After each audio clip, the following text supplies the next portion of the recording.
आपको कोई सुखी कर सकता है तो आप हैं। बिल्कुल घनीभूत अर्थात ठोस बात है, इसे समझ लेना।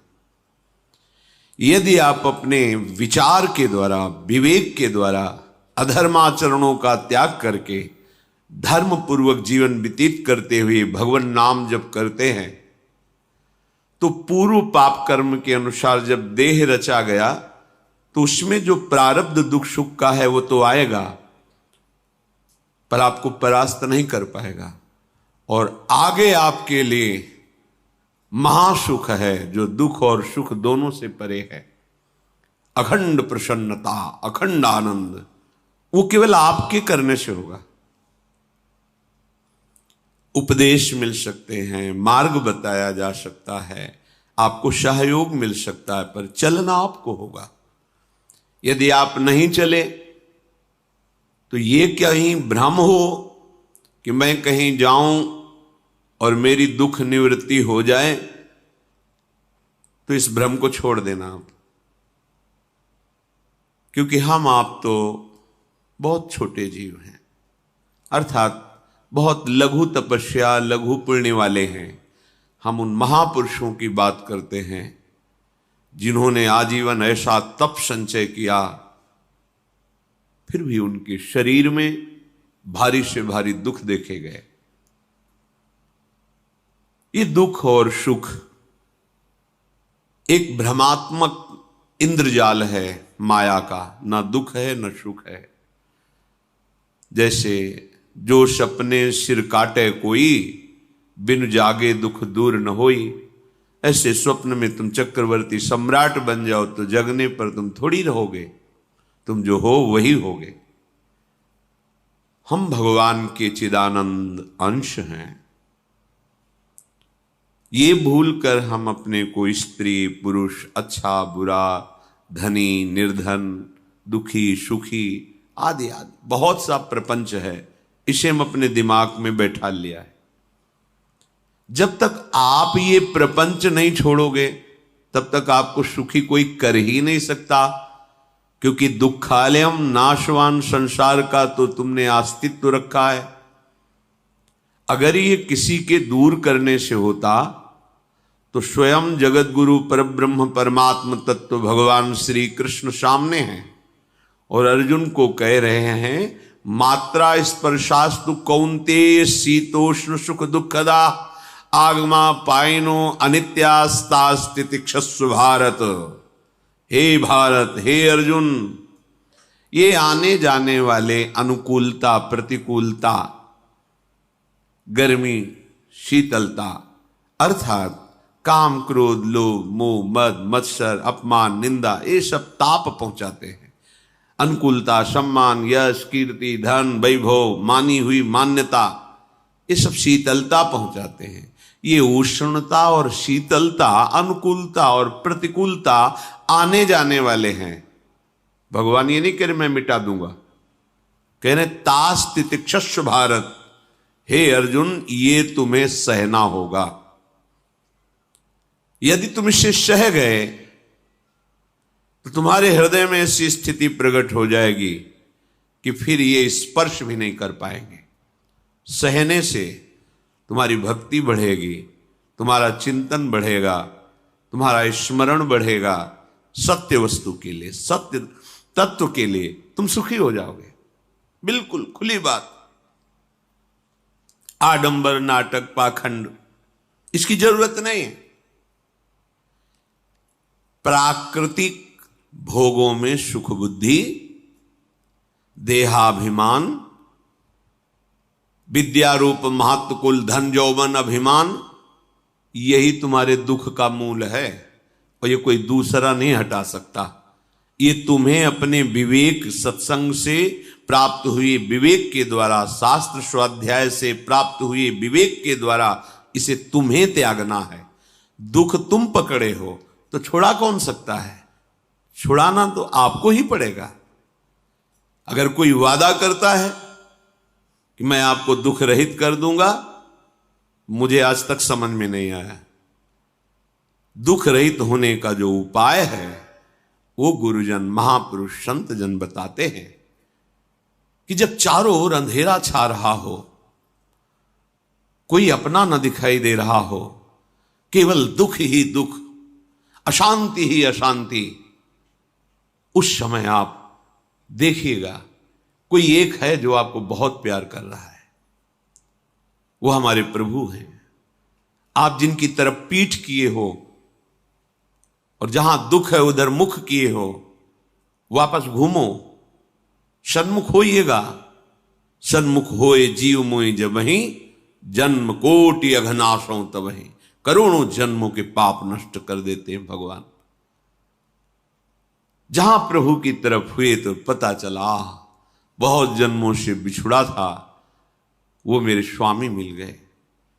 भारी से भारी संकट की निवृत्ति के लिए एकमात्र उपाय भगवान श्री हरि का आश्रय, उनके नाम का जप।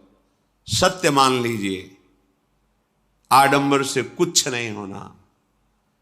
चाहे जितने जंतुर बांध लो, चाहे जितना जो कुछ जादू टोना जो मनावे सो कर लो, बारी मथे घृत होए बरु शिकताते बरु तेल, बिनु हरि भजन न भवतरी यह सिद्धांत अपेल। विनिश्चितम बदामिते नान्यथा वचांस में हरि भजंती। अटल बात है, यदि भजन नहीं करोगे तो तुम्हें कोई सुखी नहीं कर सकता। तात्कालिक आपको ऐसा लग सकता है मेरा काम बन गया, नहीं, वो तत्कालिक है। हमारा काम बनना तो तब होगा जो हमारा आवागमन मिट जाए, सदा सदा के लिए मुझे ऐसी वस्तु प्राप्त हो जाए कि जहां चाह ही खत्म हो गई, जहां दुख ही खत्म हो गया। वो हमारा स्वरूप है, वो हमारे आराध्य देव हैं। प्रार्थना मान लीजिए, भटकाव से बचिए। ये कलिकाल मलायतन मन कर देख विचार, श्री रघुनाथ नाम बिन नाहिन आन आधार। महापुरुषों ने स्पष्ट कहा है। ये मलायतन मल का आगार है। मल माने कामना, नाना प्रकार की वासना, भ्रष्ट आचरण, छल कपट, दंभ पाखंड, बोलबाला, इसका एकमात्र श्री भगवान का नाम आधार है। जो चाहत है नित्य सुख अरु मन को विश्राम, तो हित ध्रुव हित सो भजत रो पल पल श्यामा श्याम श्यामा श्याम श्यामा श्याम। यदि सच्चिदानंद शाश्वत सुख चाहते हो, जहां से कभी हटना ना पड़े, केवल सुख ही सुख है, आनंद ही आनंद है, और मन का विश्राम चाहते हो कि भाग दौड़ मन की मिट जाए, तो बस प्रेम से बोलते रहो श्यामा श्याम श्यामा श्याम, राधे श्याम, राधा राधा राधा वल्लभ। ये बड़ी शोध करके महापुरुषों ने बात कही है। यदि आप भजन नहीं करते तो आप दिमाग में लिख लीजिए, चाहे अपनी नित्य डायरी में लिख लीजिए, जो आप दिनचर्या लिखते हैं। आपको कहीं भी कभी भी कोई भी सुखी नहीं कर सकता। गांठ बांध लीजिए, भटकने की जरूरत नहीं है। और यदि नाम जप करने लगे, धर्माचरण करने लगे, तो तुम आशीर्वाद देने वाले बन जाओगे। सातरति सातरति सा लोकांतारयति। ध्यान दीजिए, वो तर जाता है, वह तर जाता है, वो लोकों को तार देता है। जब पृथ्वी में भयंकर पापाचरण की वृद्धि हुई,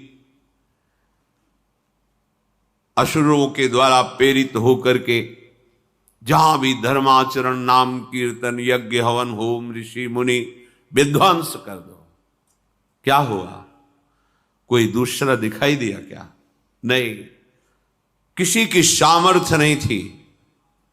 सब मिलकर के ब्रह्मा जी के पास गए, जो ईश्वर कोटि के महापुरुष, सबने ब्रह्मा जी से प्रार्थना की। ब्रह्मा जी ने कहा, हम भी जिनके सेवक हैं, वही प्रभु अब हमारे दुख का निवारण कर सकते हैं। सोचो, आप किसी और से दुख निवृत्त कराना चाहते हैं? जिसने सृष्टि बनाई है, भगवान ब्रह्मा जी भी कह रहे हैं, मैं जिनके सेवक हूं वही प्रभु हमारे और आप सबके दुखों का निवारण करते हैं। तो आपको समझ में नहीं आ रहा कि एकमात्र भगवान श्री हरि ही हमारे दुख का निवारण कर सकते हैं। हमें कहीं भागने दौड़ने की जरूरत नहीं है। साधु समागम इसलिए किया जाता है कि हृदय पवित्र हो जाए, पवित्र हृदय की पहचान बुद्धि में विवेक का प्रादुर्भाव हो जाए और विवेक से मोह का नाश करके हम निरंतर प्रभु के प्रेम में डूबे, भजन में डूबे। सबने एक साथ मिलकर के विचार किया कि महासुख सिंधु प्रभु से विनय करनी तो कहां जाया जाए, वैकुंठ चले, किसी ने कहा क्षीर सागर चले, अपनी अपनी भावना व्यक्त कर रहे थे। तेहि समाज गिरजा में रहू, अवसर पाई वचन एक कहू, हरि व्यापक सर्वत्र समाना, प्रेम ते प्रगट होई मैं जाना। हे गिरिजा, परम वैष्णवाचार्य भगवान महादेव जी कहते हैं, उस देव समुदाय में हम भी थे। हमने कहा कि हमारे तो हृदय में बात ऐसी आती है कि कहीं भागने की जरूरत नहीं है। हरि व्यापक सर्वत्र समाना, जैसे वो वैकुंठ में विराजमान है, क्षीर समुद्र में विराजमान है, ऐसे कण कण में विराजमान है। बस तुम प्रेम से पुकारो, जहां पुकारोगे वहीं प्रभु प्रकट हो जाएंगे। नाम बाणी जहां श्याम श्यामा तहां, नाम बाणी निकट श्याम श्यामा प्रगट। सिद्ध सिद्धांत है, भटकने की जरूरत नहीं। जहां हो वहीं से प्रिया प्रीतम का नाम पुकारो, नाम कीर्तन करो, उनकी लीलाओं का गायन करो, सबको सुख देने की भावना करो। देखो तुम्हारी दृष्टि बदलती चली जाएगी, भगवत साक्षात्कार करने की योग्यता आने लगेगी। ऐसा ही हुआ। सबने मिलकर के श्री भगवान को विनय पूर्वक आर्त भाव से पुकारा। आकाशवाणी हुई, निर्भय हो जाओ, निश्चिंत हो जाओ, मैं स्वयं अपने अंशों के सहित अवतार लेकर इस भूमि का भार हरण करूंगा। तुम सब बड़े बड़े जो देवता हो, जाओ हमारी लीला में सुख लेने के लिए सब ऋक्ष वानर आदि का रूप धारण करो। ब्रह्मा जी, महादेव जी, बड़े बड़े ईश्वर कोटि के लोकपाल बहुत प्रसन्न हुए, क्योंकि भगवद वाणी सत्य है, त्रिकाल सत्य है। सबको विश्वास हो गया कि अब मारा तो जाएगा ये महासुर, जिसको लगता था कोई ना मंत्र के द्वारा मार सकता है, ना अस्त्र के द्वारा मार सकता है। स्वयं श्री भगवान पधार रहे।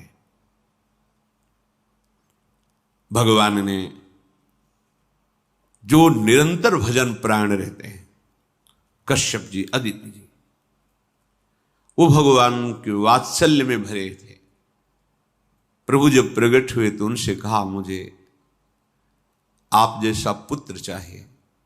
प्रभु ने कहा कि मेरे जैसा तो मैं ही हूं, अद्वितीय हूं, दूसरा कोई है नहीं, मैं ही अवतरित होऊंगा। भजन में देखो कितनी सामर्थ्य है। जगत पिता को पुत्र रूप में प्राप्त कर रहे हैं। वही चक्रवर्ती सम्राट अवधपुरी के नरेश महाराज दशरथ जी के रूप में, जिनके महामहिम अद्भुत सौभाग्य प्राप्त करने वाली 3 ये रानियां, श्री कौशल्या जी, श्री कैकेयी जी, श्री सुमित्रा जी, भगवान वशिष्ठ जी इनके गुरुदेव हैं। प्रायः बड़े बड़े महान जो राज्य पालक रहे, उनके ऊपर, राजा के ऊपर महाराजा विराजमान रहे। ऊपर से स्वर्गलोक आदि लोकों से भी यह शिक्षा मिली है।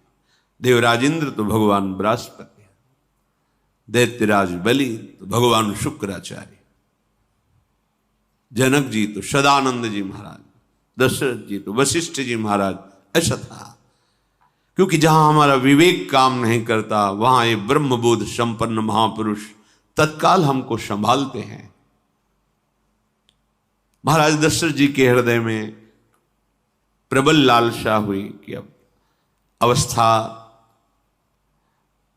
व्यतीत होती जा रही है, पर जो गृहस्थ धर्म का परम लाभ है वो तो हुआ ही नहीं।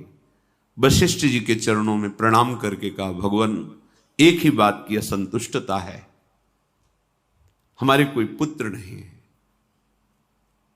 वशिष्ठ जी ध्यानस्थ हुए, ध्यान में देखा और उनका, तुम्हारा जैसा सौभाग्य अन्य का किसी का नहीं हो सकता। तुम्हारे यहां स्वयं सच्चिदानंद भगवान श्री हरि अपने अंशों के साथ अवतरित हो रहे। श्रृंगी ऋषि को बुलाया गया, पुत्रेष्टि यज्ञ करी, उसमें साक्षात भगवान अग्निदेव प्रकट होकर के खीर दिया और कहा अपनी रानियों को पवा दीजिए। वशिष्ठ जी के आज्ञा के अनुसार उस खीर को 2 भाग में किया। प्रथम भाग श्री कौशल्या जी को दिया, जो दूसरा भाग था उसके 2 भाग किए, उसका 1 भाग कैकेयी जी को दिया। अब जो 1 भाग बचा उसके 2 भाग किए और वशिष्ठ जी की आज्ञा के अनुसार एक माता कौशल्या जी को, एक कैकेयी जी को दिया। उन्होंने अपने हाथ से सुमित्रा जी को दिया, तो सुमित्रा जी के गर्भ से लक्ष्मण और शत्रुघ्न, कौशल्या जी ने जो भाग दिया उससे लक्ष्मण जी प्रकट हुए, जो रामचरण अनुरागी, अद्भुत अद्भुत हरि प्रेमी। शत्रुघ्न जी भरत चरणों का आश्रय लिए हुए राम जी का सेवन करते। बड़ा रहस्य है, कितनी मर्यादा है। गुरु की आज्ञा से जहां जैसा विधान होना चाहिए वैसा, तो उस बड़ा मंगल शुरू। ये महामहिम जगत पावन करने वाली माताएं मानो अपने गर्भ में अखिल ब्रह्मांडों के स्वामी को धारण किए हुए हैं, जिनके गर्भ में अनंत ब्रह्मांड वास करते हैं, उन प्रभु को अपने गर्भ में धारण करने का अनुभव कर रहे हैं। महाराज दशरथ बहुत प्रसन्न है। ये जीवन का परम लाभ है।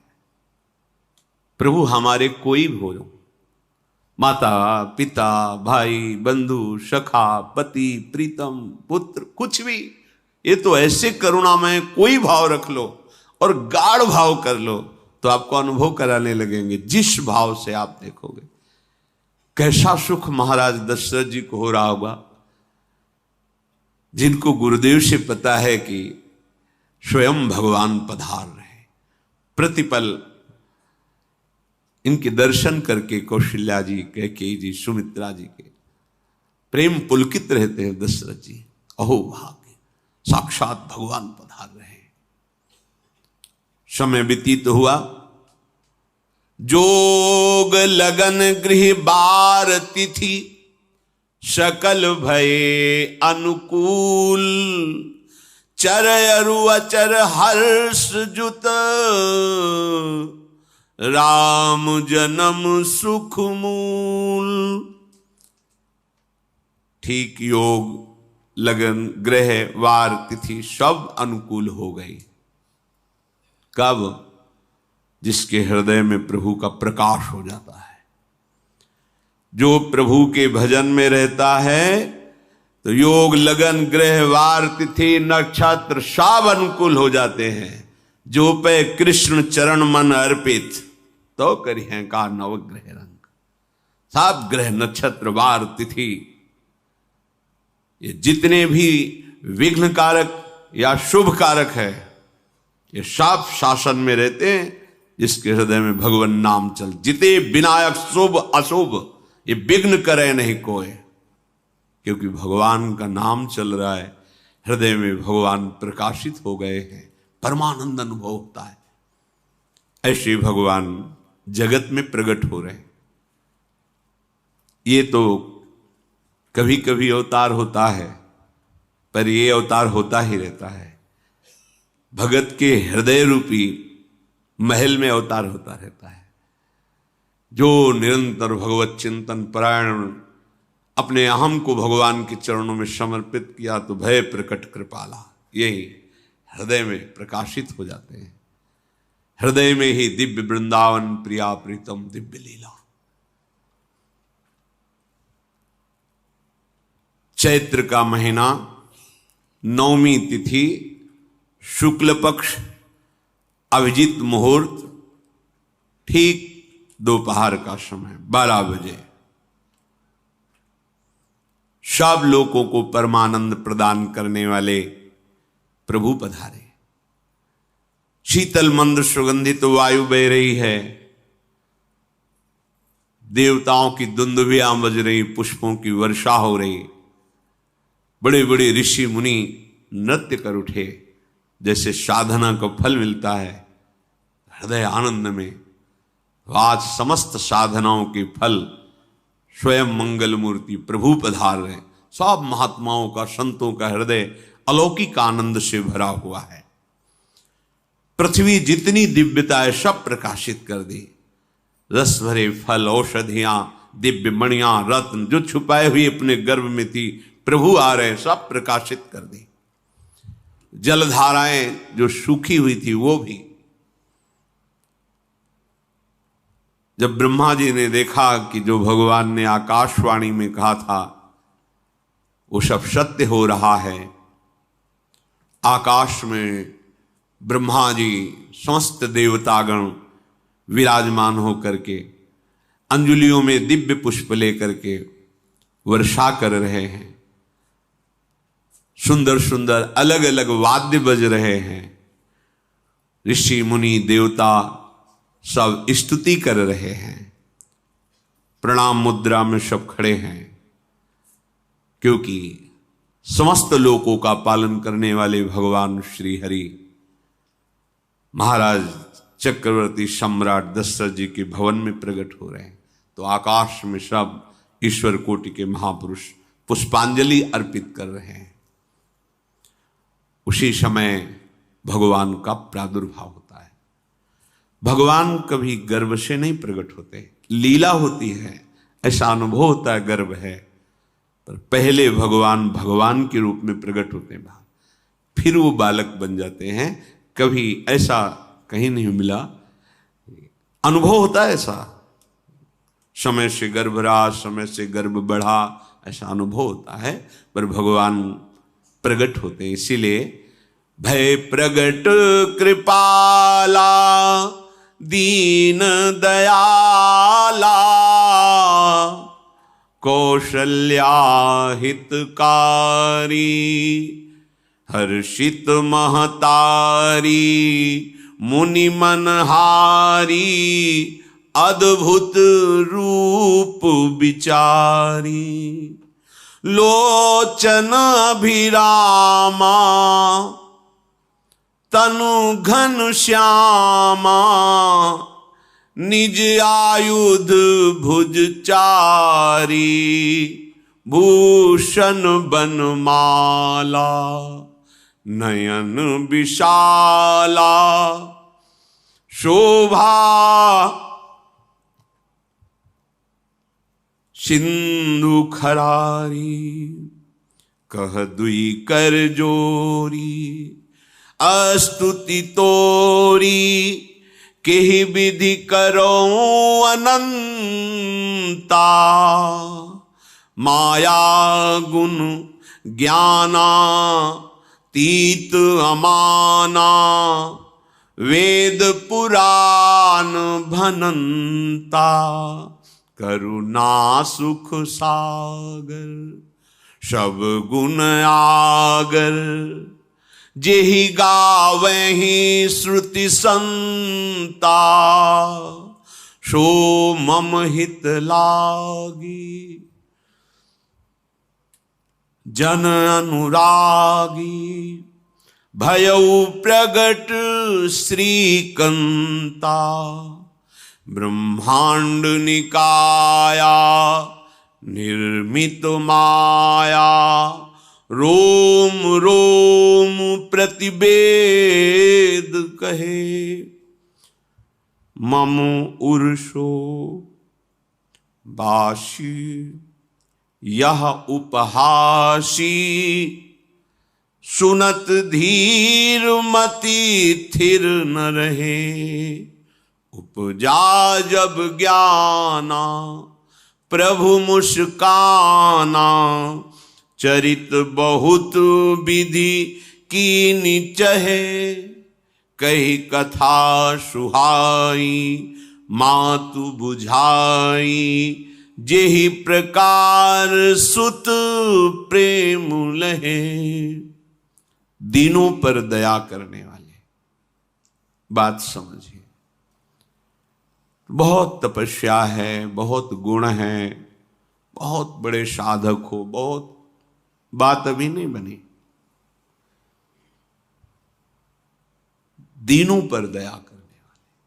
अगर हमारा भजन साधन बन रहा है, हमें भगवत चर्चा कथन श्रवण का सौभाग्य, धाम नाम रूप लीला, ये मेरे प्रभु की हेतु की कृपा है। आप एक बार भी राधा नहीं बोल सकते, कृष्ण नहीं बोल सकते, एक मिनट भी आप नहीं आ सकते, ये केवल मेरी लाडली की कृपा है। हृदय में किंचन मात्र गर्व नहीं, अभिमान नहीं। वो हमारे भगवान को बहुत प्यारा होता है, प्रियालाल को बहुत लाडला होता है। हमें प्रभु के अगर चरणारविंद के अनुराग में डूबना है तो विवेक से देखो है क्या पास हमारे। अगर कुछ भी दिया हुआ है भौतिक आध्यात्मिक, वो सब मेरे प्रभु का दिया हुआ है, तो गर्व किस बात का, अहंकार किस बात, तो दैन्यता आ जाएगी। अज्ञान से ये अहंकार बढ़ता है, ज्ञान से इसका समन हो जाता है। चाहे भौतिक हो चाहे आध्यात्मिक हो, मेरे को सब कुछ मेरे प्रभु ने तो दिया है। ध्यान देकर देखो तुम्हारी उपज क्या है, तुम भी तो उन्हीं के अंश हो। न तुमने शरीर बनाया, न संसार बनाया, तो फिर अध्यात्म तो भौतिक अध्यात्म सब कुछ मेरे प्रभु का दिया हुआ है, सब कुछ प्रभु में है, तो फिर अहंकार किस बात का, दैन्य हो जाओ। यंत्र कहे कि मैं दक्षिण की तरफ चलूंगा और यंत्री तुम्हें उत्तर की तरफ चलावे तो एक कदम चल नहीं सकता यंत्र, ठीक ऐसे ही तुम हो। पर यह ज्ञान ना होने के कारण अहम वृत्ति को स्वीकार करके मनमानी आचरणों में उतर गए। अब तुम्हारा यंत्री माया हुई, यंत्रारूढ़ानि मम माया। और यदि भगवद आज्ञा का पालन करते हुए भजन परायण, तो आप भगवान के हाथ के यंत्र बन जाओगे, महासुख में निमग्न हो जाओगे। जो दीनों पर सदैव दुलार करते हैं, माता कौशल्या जी को परम सुख देने वाले प्रभु प्रकट हुए। मुनियों के मन का हरण करने वाले प्रभु को सामने देख करके कौशल्या जी आनंद मगन हो गई। प्रभु कहां? सामने। आनंद क्यों मगन? नेत्रों से अश्रुधारा चल रही कौशल्या जी के सामने देखा, श्याम सुंदर विराजमान है, लोचन अभिरामा तनु घन श्यामा। ऐसी अद्भुत श्यामता त्रिभुवन में नहीं, ब्रह्मा जी की बनाई हुई नहीं कोई ऐसी श्यामता जिससे उदाहरण दिया जाए कि प्रभु के श्रीअंग की श्यामता कैसी है। वो बस संकेत के लिए चंद्र शाखा न्याय के अनुसार भले कह दे, नहीं प्राकृतिक ऐसी रचना ही नहीं है जो हमारे प्रभु की इंद्रनील मणि श्याम मनोहर, वो है ही नहीं। वो सामने देख रही कौशल्या जी। ये भजन का प्रभाव है। अरविंदाक्ष कमल नयन, देखते ही चित्त चुरा जाए, ऐसे नेत्र हैं प्रभु के। अजान बाहु लंबी भुजाएं।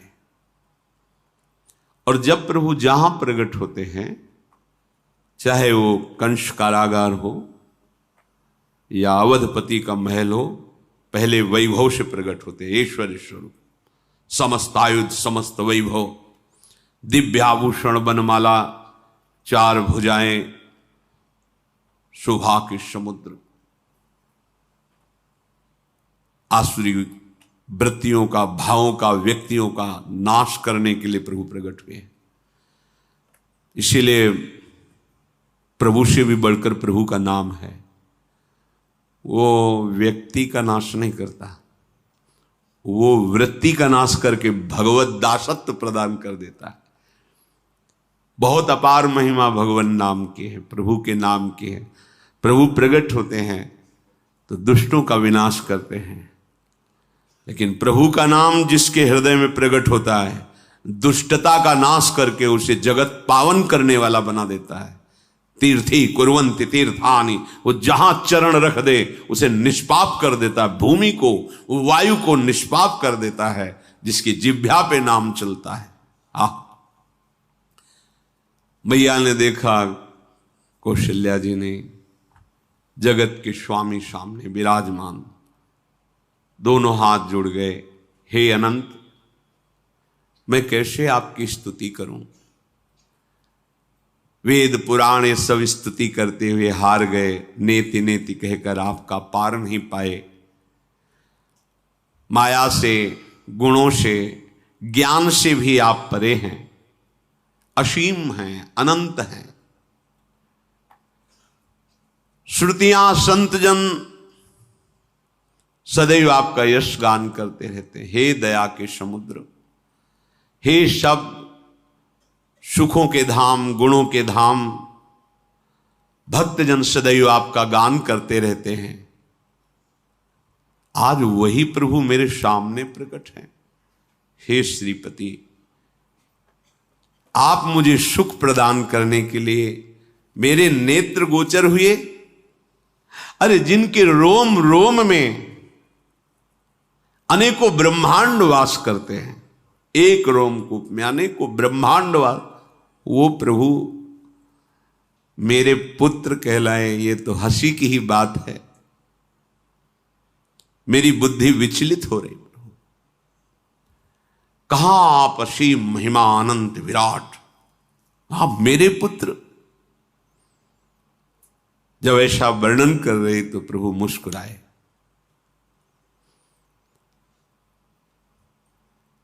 बहुत प्रकार से मैं आपको सुख देना चाहता हूं, इसलिए पहले मैं इस रूप में आया हूं कि आपने जो भजन करके मांगा था कि मेरे जैसा पुत्र हो, तो देखो मैं ही स्वयं, मेरे जैसा और कोई है ही नहीं, मैं ही स्वयं आया हूं।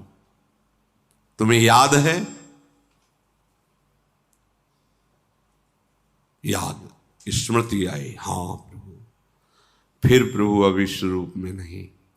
माता पुनि बोली सोमति डोली, तजहु तात ये रूपा, की जैसी सुलीला अति प्रियशीला, यह सुख परम अनूपा। हाँ हाँ प्रभु याद आ गया। ओहो, अहो भाग्य, अहो भाग्य। तो फिर प्रभु ये रूप छोड़ो और जो सुख देने के लिए आप पधारे हो वो रूप धारण करो। प्रभु जब आप हमारे पुत्र बनने के लिए आए हो तो फिर शिष्य रूप धारण करो। जो ही माता कौशल्या जी ने ऐसे वचन उचारे तो सुनी बचन सुजाना, रोदन ठाना, होई बालक सुरभूपा, यह चरित जिगावहीं, हरि पद पावहीं, तेन परहीं भवकूपा। इतना सुनते ही सुजान भगवान श्री हरि नवजात शिशु होकर के रोने लगे। जो इस पावन चरित्र का गान या श्रवण करता है वो कभी दोबारा इस संसार में जन्म नहीं लेता है। भगवान के कैसे महामहिम चरित्र देखो, अभी भगवान प्रकट हो रहे हैं और उसका फल बता रहे कि जो भगवान की इस पावन लीला का गायन या श्रवण करेगा, दूसरे साधन बने न बने, निश्चित वो भगवत प्राप्त हो जाएगा। इसका फल ही है ये चरित जिगावहीं, हरि पद पावहीं, तेन परहीं भवकूपा। ब्रह्म ऋषियों के लिए गौ देवता संत भक्तों के लिए स्वयं भगवान लीला सुख प्रदान करने के लिए अवतरित हुए हैं। सतोगुण रजोगुण तमोगुण से अतीत भगवान का चिदानंदमय देह है, मनुष्य रूप में ही प्रकट हो रहे हैं, पर ये मायाकृत नहीं, ब्रह्मा की सृष्टि का नहीं है। चिदानंद सच्चिदानंद रूपाय, ऐसे ही चिदानंदमय देह तुम्हारी विगत विकार जान अधिकारी। निज इच्छा